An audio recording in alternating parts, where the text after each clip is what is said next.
5:15 a.m., December 28, 2014. Juanda Airport, Surabaya, Indonesia. 155 passengers and 7 crew members are boarding an AirAsia flight on a routine hop to Singapore, one of the world's busiest airports. Air traffic controllers assign the flight the call sign Wagon Air 8501. Wagon Air 8501, good morning.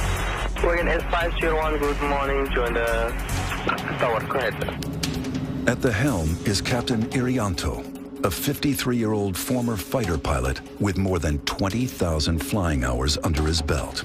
The co-pilot is 45-year-old Frenchman Remy Emmanuel Placel. He's flown over 2,000 hours. Also on board is 22-year-old trainee flight attendant Karanisha Haidar Fausi. The planned route from Surabaya crosses over the equator through latitudes that are home to the world's most destructive weather, known as the Intertropical Convergence Zone. It's the hottest place on the planet, I think, is the sea surface temperatures in the Intertropical Convergence Zone. That means there's lots of moisture going into the atmosphere from the ocean. Water vapor is the fuel for tropical storms. It's where the energy comes from. Although it's warm air that creates storms here, when it reaches high altitude, temperatures within the clouds drop dramatically to as low as minus 112 degrees Fahrenheit, as cold as winter in Antarctica.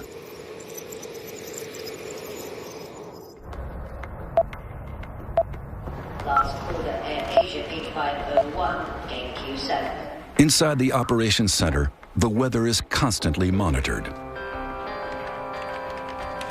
Itu tidak ada kondisi yang mengkhawatirkan.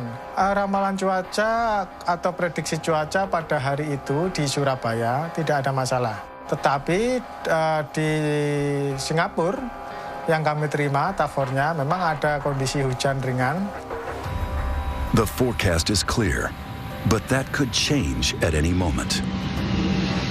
Basically, it's the bread and butter of the pilots flying in the tropics, is that they are always, on virtually every flight, flying around thunderstorms.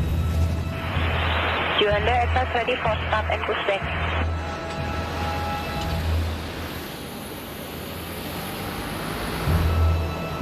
The plane is an Airbus A320, one of the most technologically advanced in the skies, and the world's best-selling single-aisle airliner.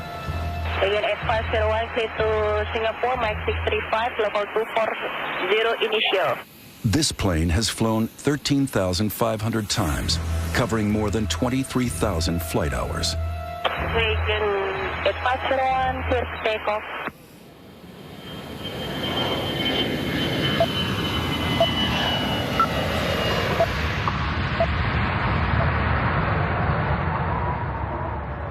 Passengers and crew settle in.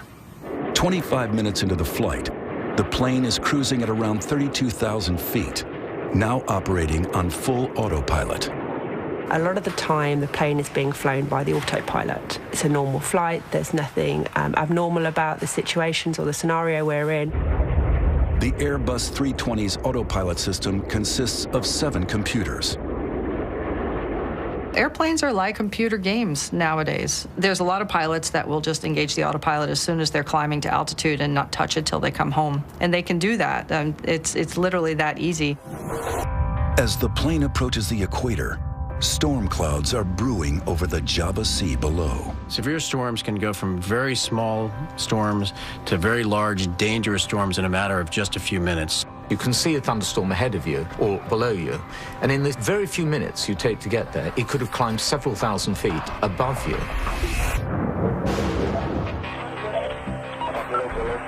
Air traffic controllers receive Flight 8501's final radio transmission. The plane requests permission to take a left turn and climb. Air traffic control will know where other aircraft are, and they either allow you to do the turn or they don't. Sometimes they may delay your turn until another aircraft has passed. Several nearby aircraft have already changed course to avoid flying into the heart of the storm. Some of them deviated to the left, there are some deviated to the right, some flying higher. With so many flights in the same airspace, air traffic controllers deny 8501's request to climb above the storm. To be denied a climb, very normal. It happens on virtually every flight, because there you'll be passing through aircraft flying in the same direction as you, because it's always better to fly through weather than it is ever to hit another aircraft. With the possibility of severe turbulence ahead, the crew face a critical decision: to stay on course or change direction. This aircraft was the only one at 32,000 feet at that time. The other aircraft flying around the same air routes were at 30 to 38,000 feet. This animation shows the flight path of the plane's final minutes, halfway into its flight to Singapore. At 6:16, radar data records that the plane is cruising at around 32,000 feet. Seconds later, still cruising. But then, the plane deviates from its course and turns left. You would have been flying it with the autopilot, and so you put changes to direction by turning a knob, as opposed to actually flying it with the joystick. The 155 passengers on board have no clue that they are just 2 minutes from disaster.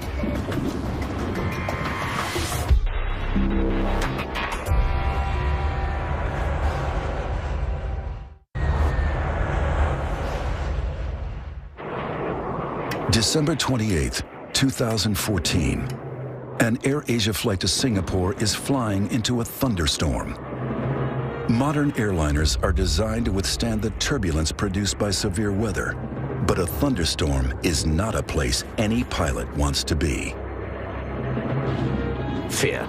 Definitely fear. There are no pilots who fly through a thunderstorm who don't experience fear. But you overcome that because you have a job to do. The guidance was you're going to encounter some thunderstorms. They didn't know how severe they would be. They didn't know precisely where they were going to be. So you don't know until you get into it. And then when you get into it, sometimes it's too late. A massive thunderstorm is the ultimate hazard for the crew of an airliner. In the last 50 years, bad weather has been a factor in over half of fatal commercial air accidents. I mean, there's so much energy that's being released in a storm like that. It's just chaotic. It's dangerous. It's turbulent. And there's an added force of nature to contend with: total lightning. Total lightning is both the cloud-to-ground lightning that we're all accustomed to seeing when it hits the ground, but in severe storms, there's 10 times as much lightning that is up in the cloud. At 6:16, radar data records that the plane is cruising around 32,000 feet. But then the plane turns left, and for reasons as yet unknown, it climbs steeply.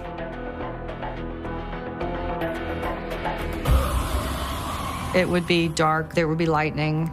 The rain would be very noisy on the airplane, you would hear it. The aircraft can shake, the instruments can become blurred as your head is shaking, the eyeballs literally shaking in your head. The responsibility is awesome. You've got the lives of many people on board. You don't actually focus on that when you're flying. And, you know, that's the honest truth. What you're thinking about is your own safety, of flying the aircraft as it's supposed to be. And if you look after yourself, you're going to be looking after everybody else on that aircraft. And it's not just the pilots that are pushed to the limit. When a plane enters severe weather, it will be exposed to forces all around the aircraft, which are pushing it in a particular direction. And that can be torsional twisting and unloading and loading stresses on the airframe.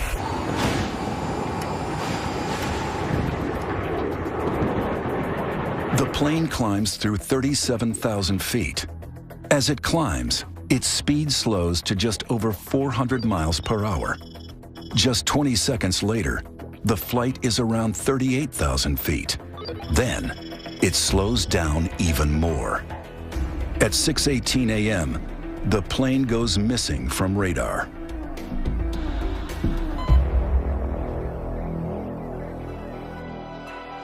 Within an hour, air traffic control announces that they have lost track of the aircraft.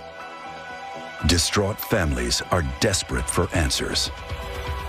Airport manager Trikora Harjo prepares for the worst.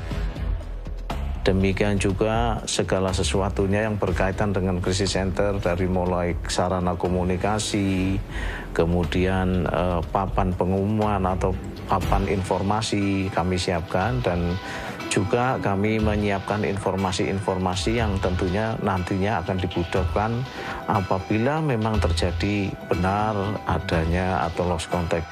Then, the news is made public. 162 people are feared dead after an AirAsia flight goes missing. Within 3 hours, a massive international search effort is launched, led by the Indonesian military. Also in support are Australian, American, Russian, Singaporean, and Chinese search teams.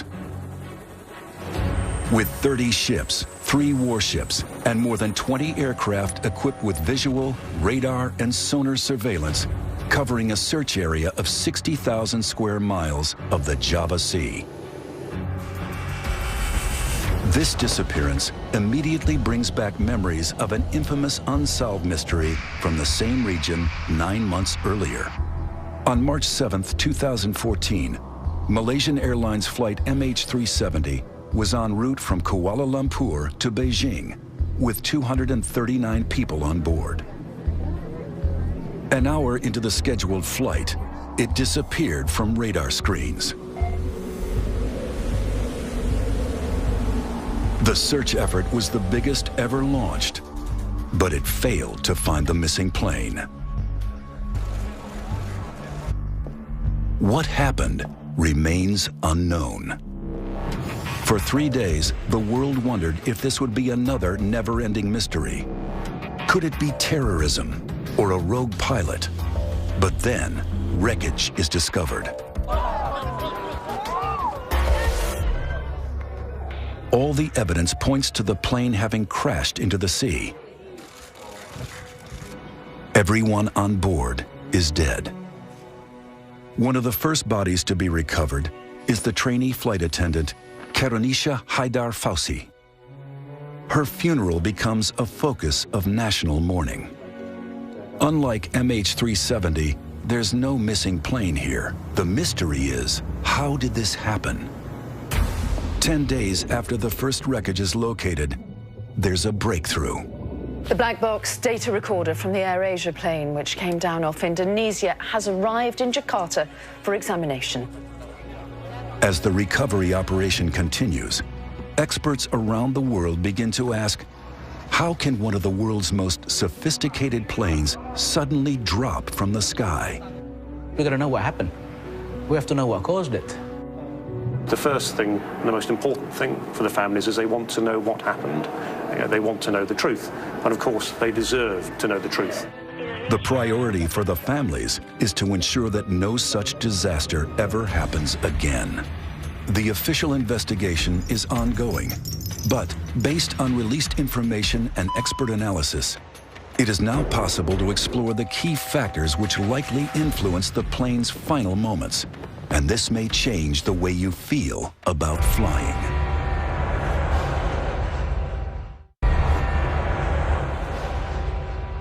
Though the researchers have the flight's black box, it only tells part of the story. Investigators dig into the data to tease out the accident's origin. We understand that there are 3 conditions that can cause the accident. First, the instrument, maybe the airplane itself, human error, and the last thing is the weather situation. The first question is, what caused the plane to climb so fast? After cruising at around 32,000 feet, the plane turns left and climbs steeply. Just 40 seconds later, the plane is over 37,000 feet. 38,000 feet. That's a climb of nearly 6,000 feet in less than a minute. 3 times faster than normal and outside the parameters set by the autopilot. So was the plane out of control, or was it direct pilot action? 6,000 feet per minute is a pretty hefty climb at altitude, no less, when the performance isn't as good. It's possible that they pulled the nose up and traded speed for altitude. That is possibly what happened, that the aircraft was climbed too steeply. But there could be another reason. It's possible that they got into an updraft and they were carried up by a bubble of air, basically. It's very turbulent and very chaotic and very dangerous, and what goes up has to come down. So you have a massive updraft, and then you get a massive downdraft, and that's just a terrible scenario for a plane and a pilot. You don't want to go into that. Experts have a good idea what happened after the plane got above 38,000 feet. The AirAsia flight must have stalled. Most people understand a stall as they would when they're driving a car, and that would be the engine stopping. That's not the case with aircraft. An aircraft stalling means that the airflow has actually broken away from the wing, and the aircraft no longer flies at this point. It is literally falling like a dead weight in the sky. The engine is still running, but the plane is falling. To see how this affects aircraft in flight, test pilot Dr. Guy Grattan is examining the profile of a wing in a wind tunnel. In the wind tunnel, you can see the flow demonstrated by these lines of smoke. At level flying, the airflow is steady around the wing. But then, as the angle of attack changes, just as it would in a climb, this happens. You reach a point where the flow starts to separate, starting at the rear top surface, and then it breaks up completely. This is known as the stall. Guy is going to put his skills to the test by pushing this plane to its limits and stalling it. Aerodynamically, the stall happens when the flow has broken up on the upper surface of the wing and it ceases to lift efficiently, and that causes the aeroplane to fully or partially lose control.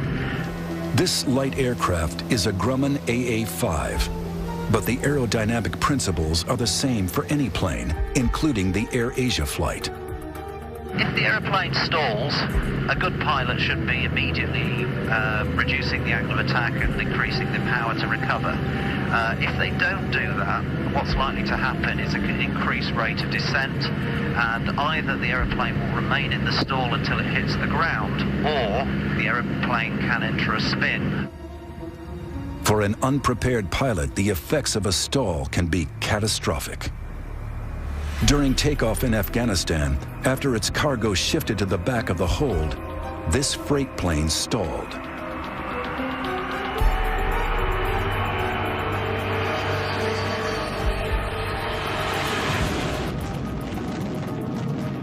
At this level, Guy is cruising, but at a very high altitude where the AirAsia plane was flying, all aircraft hit a point where speed becomes critical. It's an area known by pilots as Coffin Corner. Coffin Corner exists at a high altitude, and to fly at those conditions is really very difficult because you've got to manage the speed of the aeroplane very, very accurately. Every plane has a maximum and minimum speed. The complicating factor is the higher the altitude, the smaller the margin of error between going too slow and going too fast. If you go high enough, what you do is reach a point where the stall speed and the maximum speed are very close together, and we refer to the aeroplane as being in Coffin Corner because if you go any faster, then you'll lose control or break the aircraft, and if you go any slower, you'll lose control of the aircraft. So it's a very vulnerable place to be. Whether or not you're high up in a Coffin Corner or at low altitudes, a stall possesses a unique challenge for a pilot. I'm just going to reduce the power, and then I'm going to hold the nose up. The effect of that is going to be that the speed's going to bleed off. Anything below 60 knots risks a stall. Okay, just closing the throttle now. You can see the speed is bleeding off now. At 65 knots, I've got a stall warner. Could this be what happened to the AirAsia flight? The airplane started to wallow. You can see the nose coming up. I've lost view of the horizon in front of me. It's about 55. I'm about to lose it.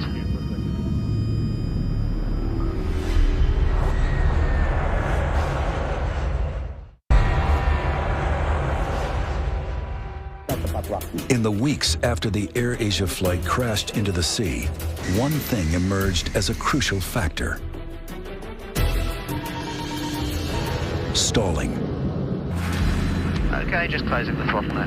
Guy Grattan is investigating what a stall means for pilots, and that means losing control of his plane. 5 knots, I've got a stall warner. The aircraft drops 200 feet. The aeroplane has stalled, you see it pitch nose down, and I'm recovering the aeroplane from the stall. To regain control, Guy dips the nose to gain airspeed, then levels out. A very dramatic stall, if you're not expecting it, can be quite frightening. Might even lift off my seat and hit my head on the ceiling in the cockpit. All commercial airliners are put through stall tests. But is this what happened to the AirAsia flight as it climbed too steeply? And if so, how did the plane get to this dangerous point? Pilots are trained to recognize the stall. In fact, first thing pilots are trained to recognize is the approaching stall. The captain of the AirAsia flight was a former fighter pilot with 20,000 flight hours under his belt. Up above 30,000 feet, there is plenty of height to recover an aeroplane from a stall. So even if the aeroplane was stalled, that in itself doesn't explain the loss of the aeroplane. So the critical question is, what other factors might have been at play? And to fully investigate that, we need to look inside the cockpit. Seasoned pilot Captain John Mahan is flying an Airbus A320 flight simulator, an exact replica of the lost plane. The reason why we try to simulate what happened in an accident or incident is for learning, and whether we can take that information forward to stop it happening again, and also finding out weaknesses in the system that can lead us into difficult areas. Every reading we see, every indicator we see, will be exactly what the AirAsia pilots would have seen. For all pilots, accurate instrument displays are vital. All aircraft are designed in such a way that they give you information, and it's our job and our profession to identify that information and prioritize. The instruments are everything, and you ignore them at your peril. However, if you get an instrument failure, you have to be able to recognize it. If you follow a faulty instrument, then you can cause the aircraft to over-control, and at that point, anything can happen. Flight 123, requesting climb. This simulator has been programmed to reproduce an instrument failure while climbing from 32,000 feet. That doesn't look right. Looks like unreliable airspeed to me. Check that, please. Captain, standby is indicating 0.72. 0.72. The pilots scramble to identify the fault. Carriage checklist, unreliable airspeed. Here, it's an unreliable speed indicator. Autopilot off. Flight director's off. Birdie's up. Recognizing the fault, the crew switch off part of the autopilot protection, which hands the main controls back to the crew. Courage checklist.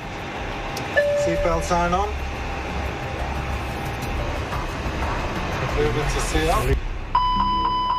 Master caution. Overspeed. Caution pitch. Next, they switch off the computers related to the faulty speed indicators.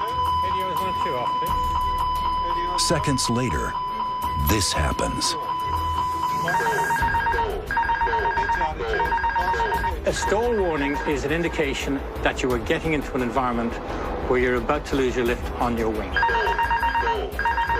In an attempt to recover from a possible stall, John puts the nose down to gather speed and drops 5,000 feet, then levels out. Wings, maintain wings level. Speed 370. In this case, John recovers the plane successfully. Maintaining 30,000 feet. In the case of the AirAsia flight, we know that the Airbus 320 climbed rapidly and that it probably stalled at 38,000 feet. We also know that faulty instruments contributed to another tragic Airbus disaster and another stall 5 years earlier.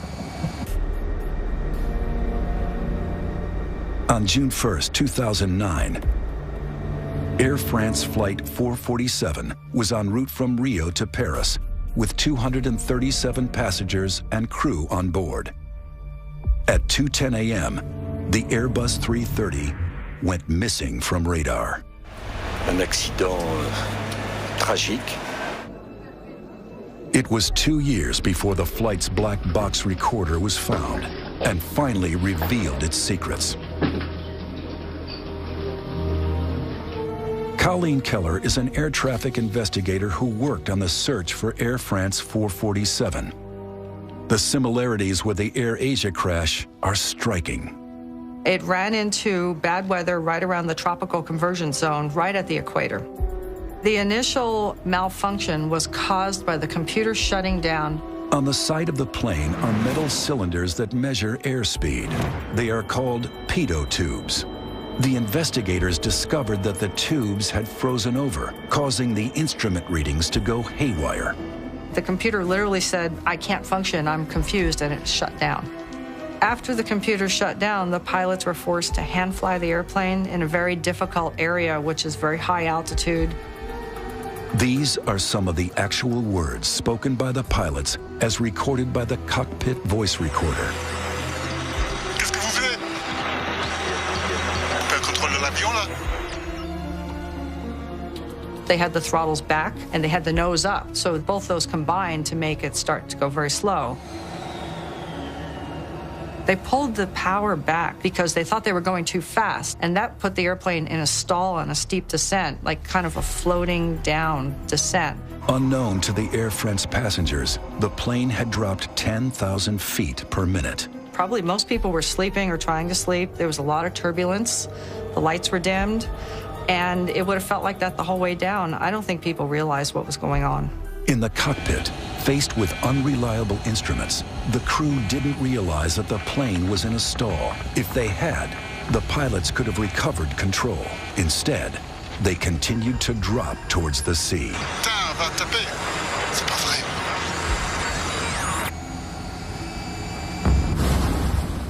Why did they do that? It's impossible to tell because we can't really get into the minds of the pilots who died there. The Air France tragedy highlighted the fact that pilots need to have better basic skills. I think people were very surprised at the confusion in the cockpit. People think of pilots as being very professional, but they're just human. Did the AirAsia flight suffer a similar fate?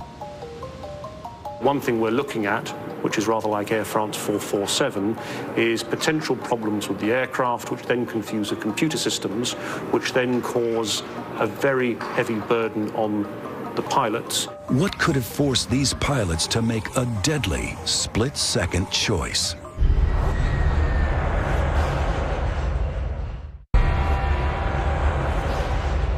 Flight 8501's tragic final moments may have come down to something seemingly innocuous: ice.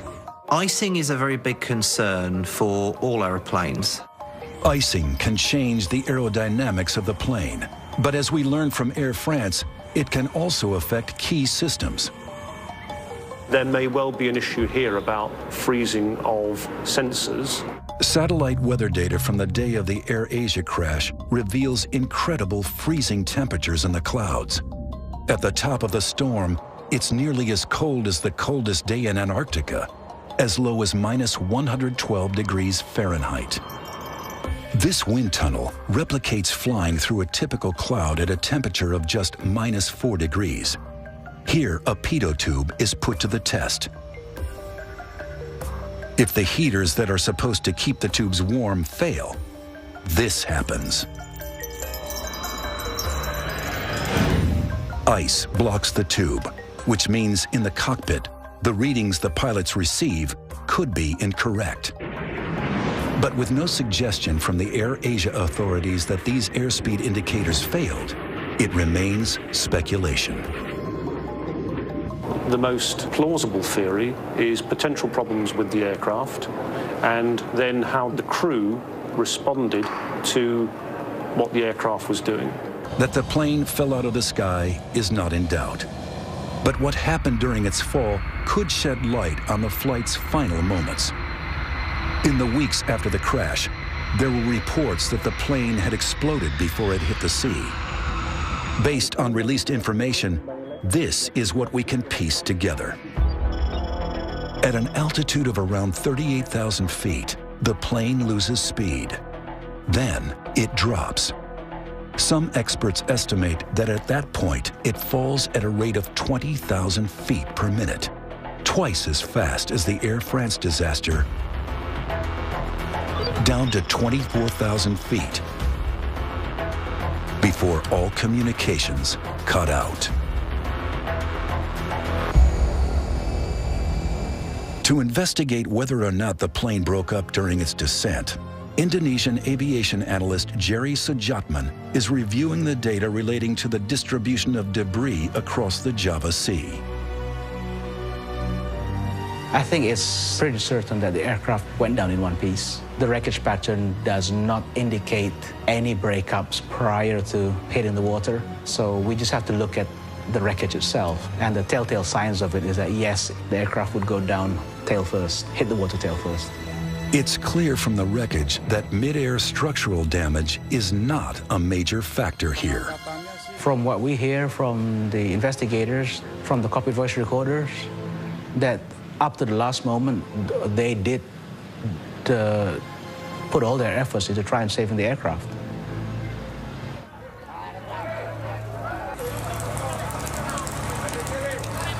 The official investigation is ongoing.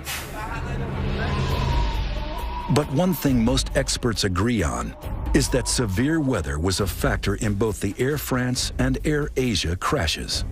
In the last 50 years, weather has contributed to over half of all fatal commercial airliner accidents. But there's one type of turbulence that doesn't occur in stormy skies, and it could affect all of us. Anyone who's been on a plane at cruising levels, flying through clear blue skies, you'll know that it's possible suddenly to hit turbulence that the pilot couldn't see coming, so it literally comes out of the blue. It's called clear air turbulence.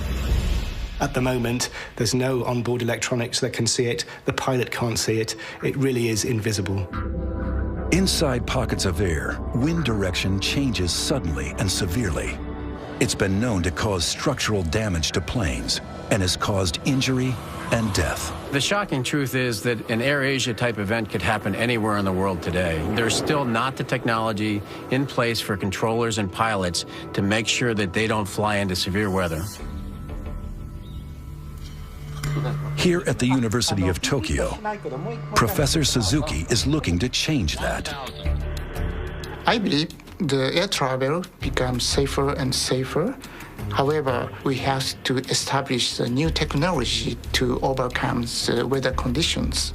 Clear air turbulence is invisible, so it's very difficult for an aircraft. It can change the acceleration of the aircraft and attitude. Suddenly, it's very dangerous. This device is designed to detect it. Behind this lens is a shortwave ultraviolet laser. It's a technology called LiDAR. It detects clear air turbulence by spotting currents of water molecules. This is our LiDAR systems. It's prototype one. And this is an optical antenna. And this antenna can receive the reflection from a laser beam. In flight tests, this LiDAR system detects the range of moving water molecules in the air at a distance of up to 18 miles. The aim is to develop a more streamlined onboard turbulence early warning system within years.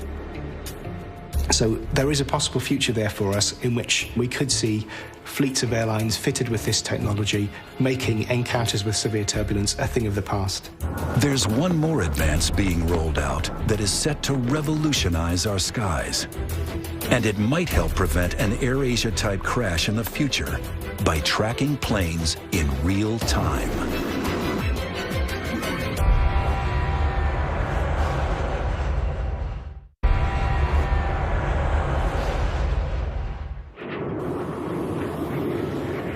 When the AirAsia flight crashed, scientists around the world continued their search for solutions to safer and more efficient air travel in the future. It's just amazing to me how complex the airspace is. From pilot to air traffic controller, many different systems interchange information and data. Our current technology is unable to track all those planes as they move around the globe.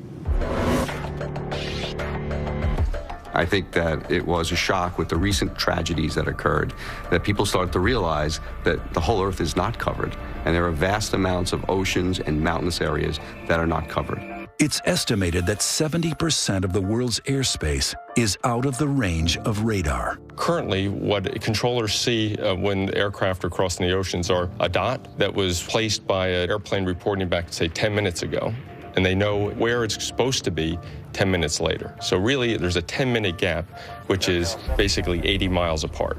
That's because there's no real-time surveillance or tracking of that aircraft in between. Here at the Ariane facility in Virginia, engineers are changing that. This is one of the most revolutionary advancements in air traffic control since radar. 66 Iridium satellites are readying for launch for full operation in 2018. The satellite network will cover the globe, receiving signals from every plane everywhere on the planet, relaying information to controllers on the ground. Think of it as a GPS receiver on board all of the airplanes that transmits its precise location in real time to air traffic control authorities. By putting an ADS-B receiver on board each satellite, we realized that we would create something that was not possible before.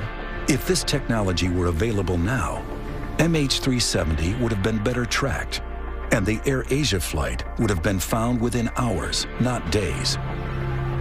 With second-by-second information, air traffic controllers will be better equipped for a quick response to pilots who need a sudden change of altitude.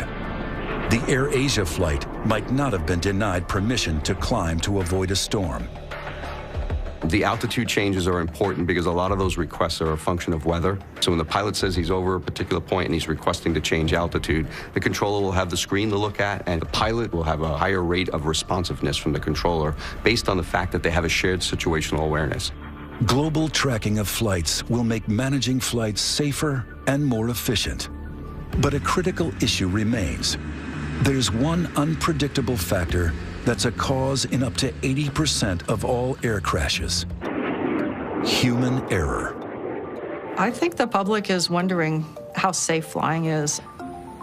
People are afraid of airplanes crashing because the crashes are so horrific when they happen. A lot of people die at once, and they think about that. But truly, aviation is a lot safer than most other forms of transportation. However safe day-to-day flying is, the fatal Air France crash tells us that too much technology in the cockpit can cause confusion. You've got a very highly automated aircraft, and crews sometimes struggle to deal with the complexities of the automated systems, and they are not trained to deal in an emergency or difficult situation with manually flying an aircraft. Are pilots becoming over-reliant on computers? Pilots today have lost their skills. They're not hand-flying the aircraft as often as they have done in the past, and therefore when they have to do so, they're not as skillful doing it. And there's no question about it, because practice makes perfect. But overall, we're much better off with this automation.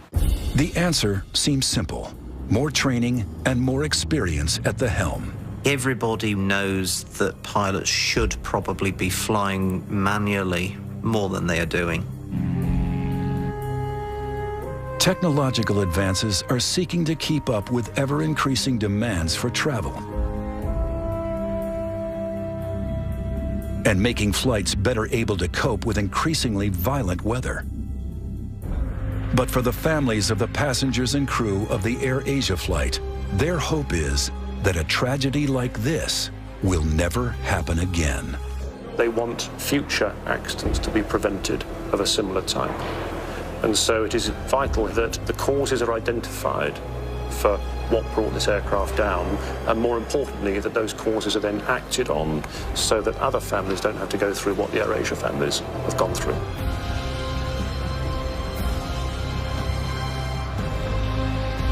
This accident, to me, is a very sad one because I see Indonesia AirAsia as probably the safest Indonesian airline there is.